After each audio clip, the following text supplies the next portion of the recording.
Welcome, Arapahoe Philharmonic fans. I'm Devin Patrick Hughes, back with another MusicConnects series. We've got a really special one for you tonight. I'm welcoming Jamie Shaak and Michelle Areyzaga with us to perform some really. Did I get that We right? gotta start again. No, you don't have to start again. It was organic. Areyzaga. So Areyzaga. Areyzaga. Ray in the sun. But by the way, Because Jamie, you said you capitalized A and then Ray was capitalized. So Hey, Ray. Areyzaga. Oh, I'm never offended. We could make this a bit. Yeah, I could. Oh, we should just leave. Well, it would save my editing time. Okay, so Michelle Areyzaga is with us, and you guys have been performing for almost 20 years together. You've been collaborating. Jamie, you've worked with the Arapahoe Philharmonic for almost the same period, starting with Gershwin's "I Got Rhythm." During my tenure, we've played the Saint-Saëns Egyptian No. 5 Concerto, the Brahms D minor. So Jamie's versatility knows no bounds. She's trained at Eastman and Juilliard, plays all over the world. Even now, she's playing Chicago and Denver. Michelle, you have sung all over the world. You've sung in a Mason Bates recording I found. You have also some CDs available. Some of the music we're going to hear today, you have some CDs out that we'll talk about a little bit later. You've sung with the New York City Opera, Chicago Lyric, and you also are traveling even now across the states to perform. So I'm really excited to have both you guys on. Can you talk a little about your collaboration over the years and what brought you together for this performance? Well, we've been lucky enough to have been tied actually from the beginning with the compositions of Gwyneth Walker. So that's how we first met. And we met with her several times in Chicago and had the privilege of singing her pieces on the radio in Chicago. And over time, we just built this friendship. And I think it's been a wonderful collaboration with her because now we get to talk to her about certain ideas of poets that we want to see in song. And I think the first piece you're going to hear tonight actually was commissioned by us so that we could perform that at my wedding. And we chose the poetry for that. And it's just been a wonderful friendship and musical experience for all of us. That's incredible because I noticed that you commissioned this piece from Gwyneth Walker for your wedding, and I actually commissioned a piece for my wedding in 2011 from not from her but from Austin Wintry. So I think you're the first person I've ever spoken with we both commissioned music for our wedding. But of course, that is so neat. That is so neat. Oh my gosh! So and what personal. poetry? Yeah. What music was it? Poetry? It was a combination of some Beatles and Beethoven 7. So wow! I just heard Beethoven 7 yesterday. I love yeah, this. isn't it great? Bringing my world and Molly's world together because she's a big Beethoven 7 fan and I'm a big Beatles fan. No, I'm just kidding. It's the opposite way. But I've learned to love the Beatles, knowing her.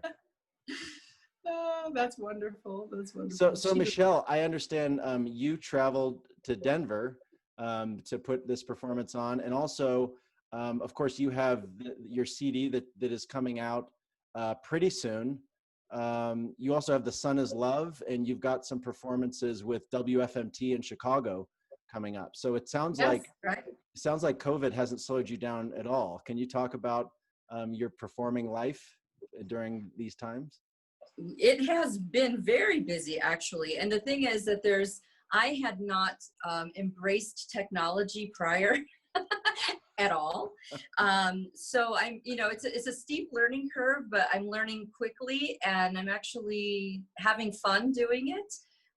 My first at-home performance was something that I asked Jamie to do with me. And so we did another Gwyneth Walker song, the Psalm 23rd, because I figured that was a text that we need during these times.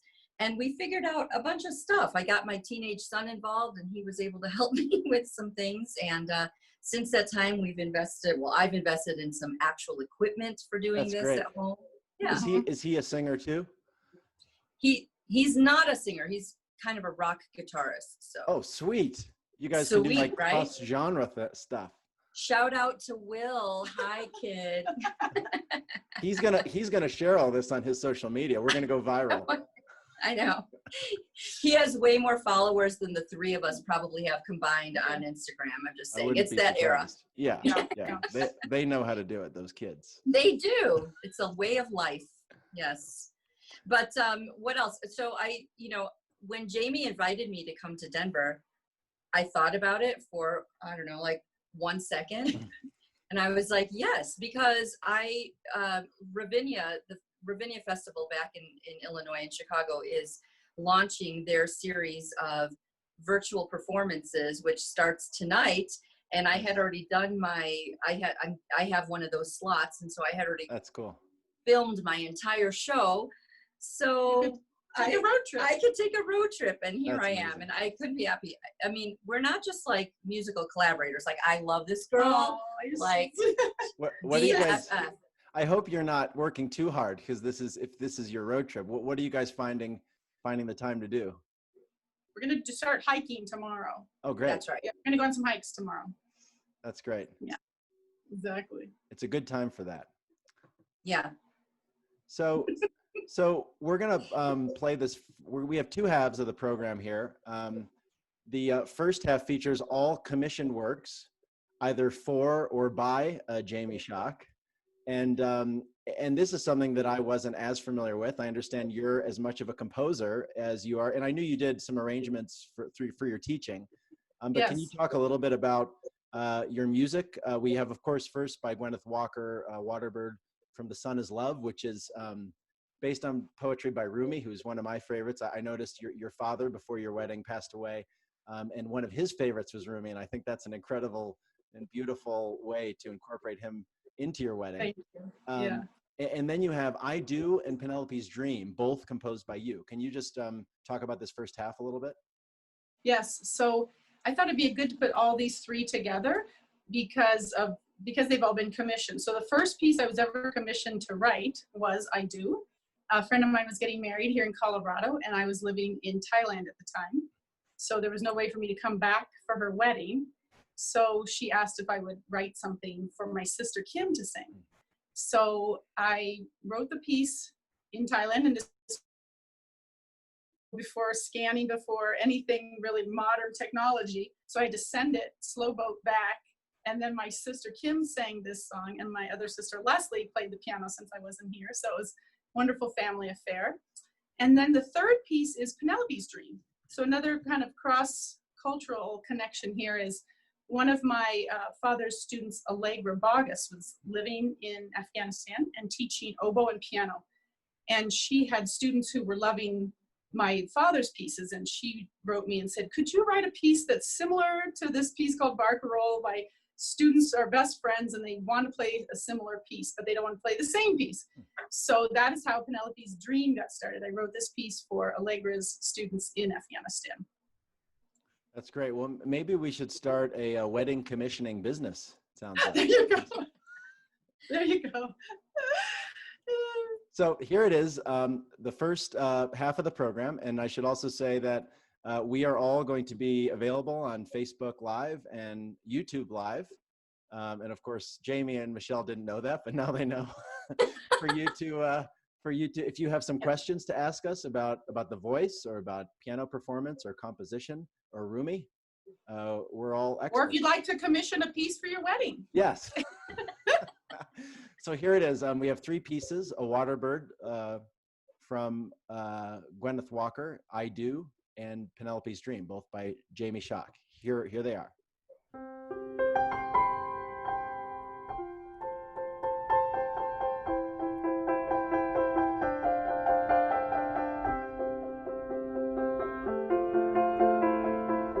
What I want is to see your face in a tree, in the sun coming out in the air.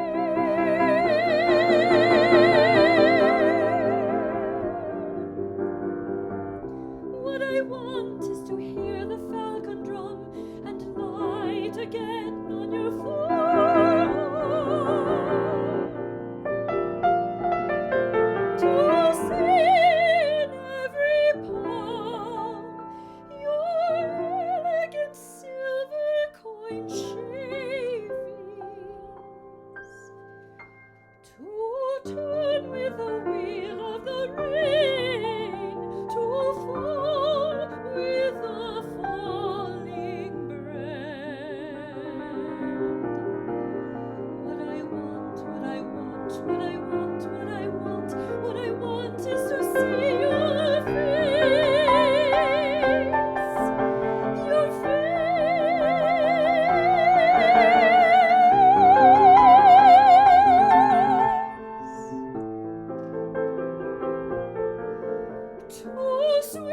like a huge fish in ocean waters. To be Jacob recognizing Joseph, to be a desert mountain instead of a city. I'm tired of cowards. I want to live with lions, with Moses.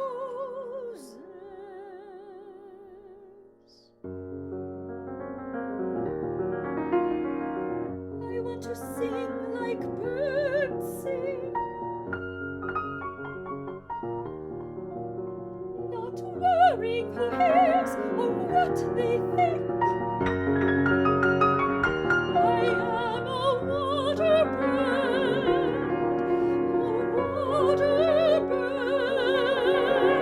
flying into the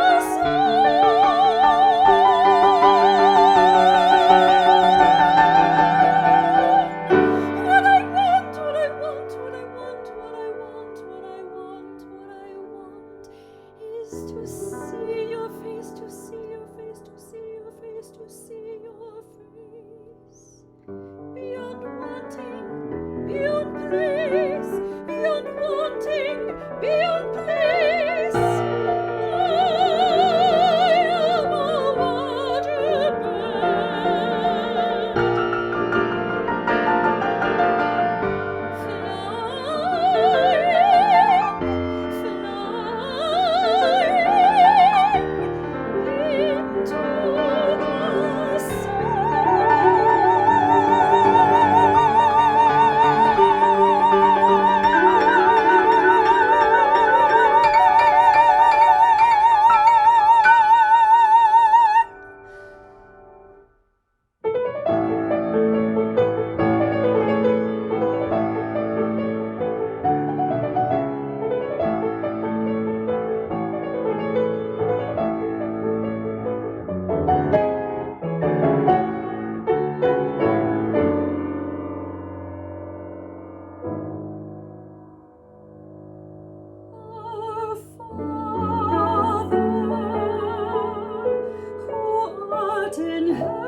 That was an amazing set. Thank you so much for sharing that with us.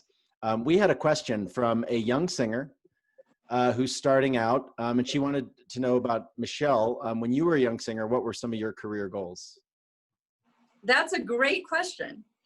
My career, you'll probably laugh at this answer, but my recommendation for all young singers and all young musicians is to set realistic goals so that you're always feeling like you're achieving. Have that big, reach goal, but always set small goals. So one of probably my first actual career goal when I was in college, and I'm just getting out of college, and I was starting to appear on Chicago classical radio now and then. Also on the performance calendar, I was performing quite a lot. Every time the announcers would get to my name, they would go, Michelle, and I like that. So this is the true story. My first goal of my career was that in my own home city of Chicago, they would not trip up when they saw my name, and they would say it correctly on the radio. And so I felt like pretty accomplished by the time that happened, and it didn't take long. So yeah. Goals are very important. Agreed. They are. Yes. Mm-hmm. Now we just have to work on the Denver audience for that. There we go. Yes, exactly. Well, hopefully she'll come back when we actually have an audience and we can perform live. Yeah, and Jamie, we've been we just did the Brahms. We were talking about you're a big proponent of the music of Lee Hoiby. Yes. I think we were talking about performing the piano concerto, the adagio from that movement in conjunction with Boulder Ballet. Can you talk about in the second half, we're going to feature the Emily Dickinson poem Wild Nights. A lot of composers have worked with music with the words of Emily Dickinson, but this is 3 different composers. One of them is by Lee Hoiby. Can you talk a little bit about your association with him? So the first time I heard Lee Hoiby was when I was in high school, and my father, who's a piano teacher, and my mom, but both piano teachers, my father found these 5 preludes by Lee Hoiby for piano solo, and they're just wonderful. And that was the first time I had heard of Lee Hoiby. And then when I went to school in New York City, I found out that he lived about an hour north of the city. So I found a performance that he was going to be at, and I went and actually met him, and just a delightful person. So that started that communication with Lee Hoiby. And I think, talking about young musicians, I think the theme maybe right now with knowing these composers is reach out to the composers and say, I love your music. What do you think about this? Or what do you recommend? And he actually has a 2 piano suite that I wanted to perform with my mom, Carolyn. And he sent me the music right away. And so it was a lovely friendship. So that started back in the 90s. And then last year when I was looking into arranging his concerto for a smaller ensemble, I was talking to my mom about it. And I said, I never asked you what you think of Lee Hoiby. And what do you, she said, well, he was on my Fulbright tour with me to Italy. Wow. Said, no, I didn't know that. That's amazing. She had never told me that. So she had a Fulbright and he had a Fulbright the same year, and they both were in Italy on the same program. That's incredible. Isn't that? I know. So you never know when you're going to find out some pivotal information. And Jamie, you have your family really you have music in your blood. Your mom, Carolyn, is a fantastic pianist and basically the teacher to go to for piano technique for years and years in Denver. Can you talk about how she influenced you? I assume she taught you from a young age. Both my parents taught me and my sisters. So I mentioned there was 3 girls in our family, and they taught all of us plus all the other students. And I mostly studied with my mom and dad in elementary school. Then I switched to my father in high school. And now my mom and I do lots of duo music and things like that. So it's just been a process, as you ebb and flow through adolescence and things like that. Good to have 2 choices, I think. That's great. So Michelle, obviously we have this incredible The Sun is Love CD that people should check out, and we'll share it as well for the Arapahoe social media pages. But you have an upcoming CD as well that I understand you would like to talk a little bit about. Sure, I did. I have recorded a complete CD back in Chicago, and right now it's in the editing stage. Hopefully it'll be released in 2020, but you know, everything's up in flux right now. So the CD is going to be titled "Were I With Thee," and that is one of the lines in the poem "Wild Nights" by Emily Dickinson. And it's 3 different song cycles. There's some other songs interspersed. It's kind of complicated. It's all women voices of varying nationalities, set to American composers. And there's 3 different song cycles. One is a Gwyneth Walker song cycle called Emily, all Emily Dickinson poems. One is the Lee Hoiby song cycle, it's called The Shining Place now. That's another story. Yes. That, you know, I got to give Jamie credit for. That was on our first broadcast together. We did that same cycle together. And it was at that time published as The 4 Dickinson Songs by Lee Hoiby. Oh, wow. And yeah, and then Jamie was in contact with him and he said, hey, you know, there's a 5th song. Let me send it to you. And it's my favorite one of the whole, well, I like the whole set, but it's such a special song. And it was not published in the Right. group. So again, you know, performers being in touch with composers. And the 3rd cycle, I go back to my topic, is by Richard Pearson Thomas, who is a currently California-based composer that Jamie and I have, actually our greatest YouTube hit is by that composer. So you have to check it out.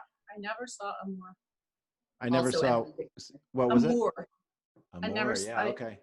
Yeah. Mm-hmm. So, yeah. So that's, and the funny thing is that, can I just say that Jamie came up with the concept for this project, for this virtual concert for Arapaho.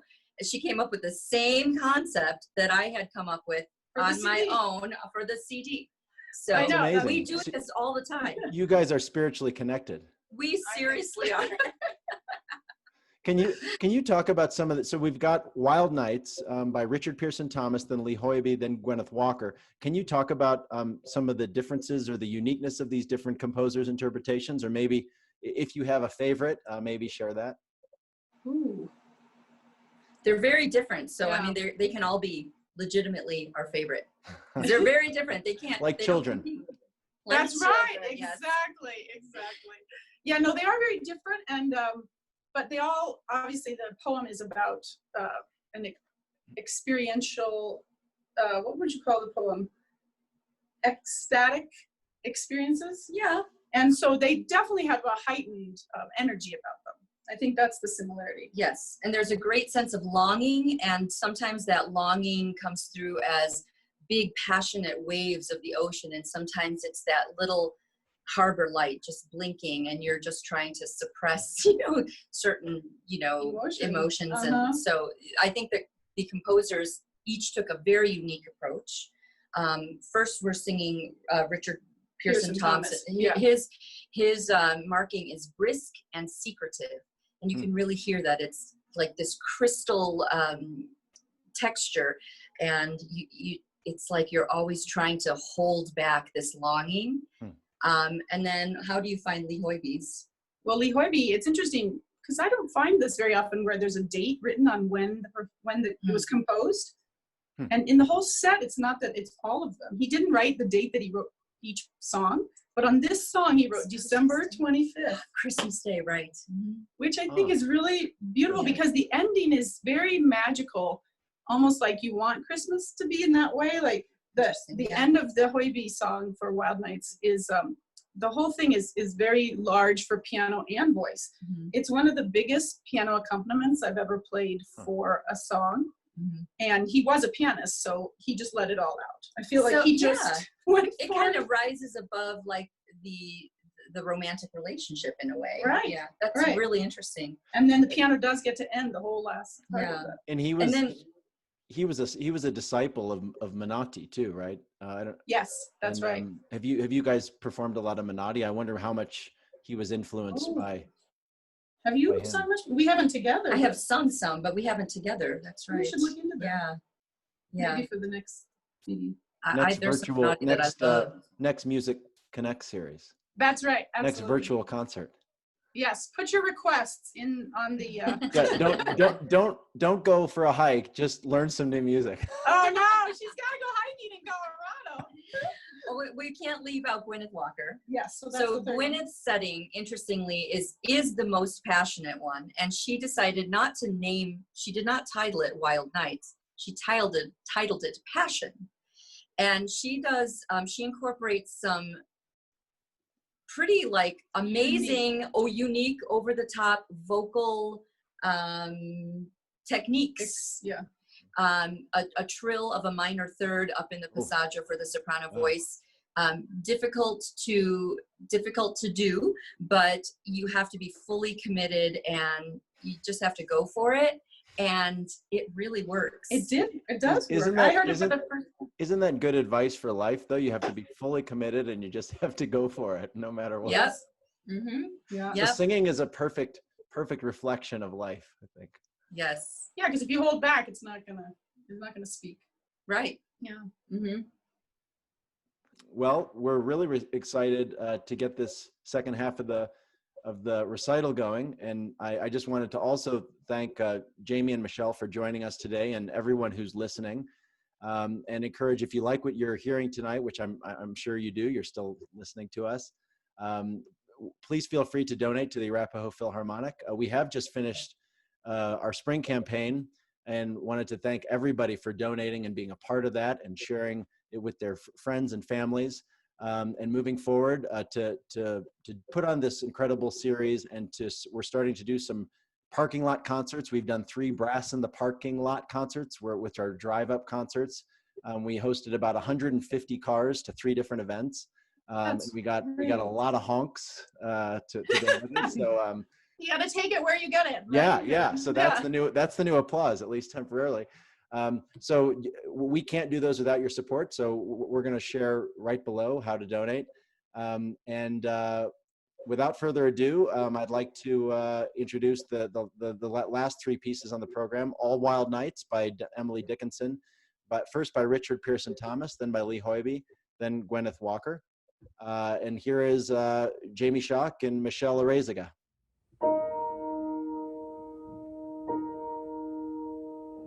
Wild nights were I with thee. Wild nights should be our luxury. Few to the winds, to a heart in port. Done with the compass, done with the chart.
Done with the compass.